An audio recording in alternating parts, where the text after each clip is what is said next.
Alors il y a un truc qui est vraiment fascinant par rapport à notre système nerveux, notre cerveau, c'est que quand on vit notre enfance, on a deux choix, et on fait deux choix qui sont inconscients. Le premier choix, qui est que quand on va grandir en tant qu'enfant, on va voir les comportements de nos parents, les comportements de nos professeurs, les comportements de nos entraîneurs, et il y a des trucs qu'on va apprécier, aimer, et ça va être agréable.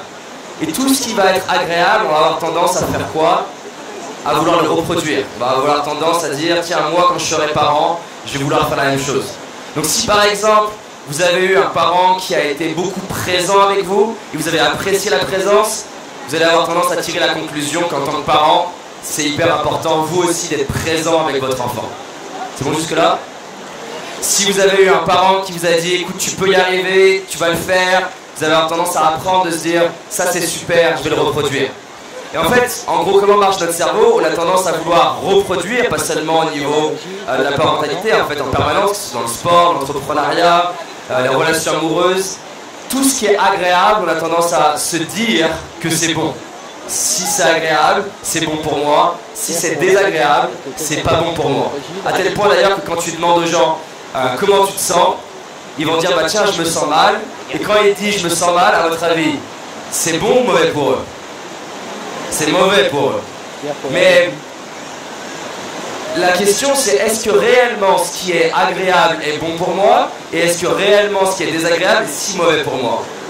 Est-ce que ça nous arrive par exemple de vivre des événements qui ne sont pas forcément agréables, mais finalement avec du recul on se dise ça m'a apporté quelque chose? Comme là par exemple, est-ce que c'est possible qu'on ait des trucs à apprendre à la fin? Il y en a qui vont se dire moi j'ai développé une technique pour tenir mon parapluie. Et donc, on a tendance à faire le premier choix qui est de reproduire ce qu'on a trouvé d'agréable. Le deuxième choix, c'est que, et c'est beaucoup ce qui nous rassemble sur des sujets comme ça, parce que généralement, c'est pas par hasard qu'on est sensible à l'éducation. On est souvent sensible à l'éducation et on est souvent d'ailleurs sensible à des causes dans notre vie liées à ce qu'on a vécu plus tôt. On va être sensible à la cause des animaux parce qu'on a vécu une forme d'agressivité et violence, on a vu de la violence des animaux, on a trouvé que c'était insupportable et on a décidé d'en faire une mission, un projet de vie. On a souffert de ne pas avoir le soutien, la valorisation, la bienveillance de gens autour de nous. Et du coup, on a fait un deuxième choix, qui n'est pas le choix de reproduire, le choix de la révolution et de se dire ça ne me convient pas, je vais aller faire l'opposé. J'ai manqué de présence de mes parents, et donc j'ai vécu de l'absence. J'ai envie du coup de donner vraiment beaucoup de présence à mes enfants. J'ai manqué d'avoir un père qui était en train de me dire je t'aime, je crois en toi, dans la valorisation. J'ai manqué de ça et j'ai eu l'impression de vivre un parent qui était dénigrant. Je vais du coup me dire je ferai l'opposé de ça et je vais être extrêmement valorisant. Ça vous parle jusque là?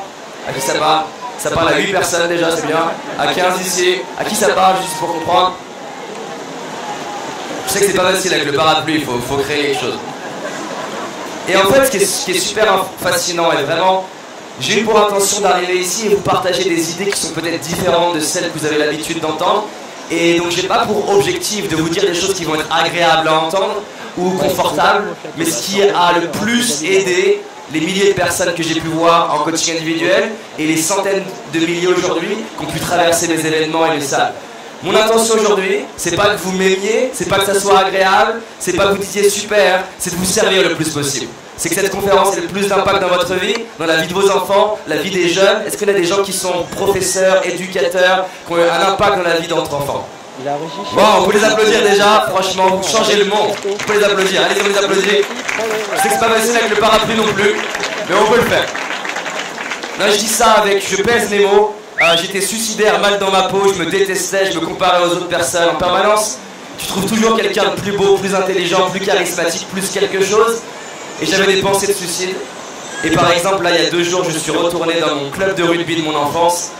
Je suis allé les voir, les remercier, pour leur dire, et ils ne le savaient pas, leur dire vous avez changé ma vie, d'être là au moment où j'avais besoin d'avoir des gens qui croyaient en moi. Et j'ai décidé de leur faire un don à ce club de rugby qui a très peu de moyens et qui sont très bénévoles, ils font des choses pour les jeunes, c'est incroyable. Et je leur ai dit, c'est même pas pour vous seulement que je fais un don, c'est aussi pour moi, parce que ça a changé ma vie, ces 3-4 ans au rugby. Donc je pèse mes mots, les gens dans la salle qui font des choses pour les enfants, vous changez des vies, et je sais pas si vous le réalisez. Et c'est dingue, parce que, encore une fois, on parle de Mandela, mais on parle pas forcément des gens qui sont occupés de Mandela.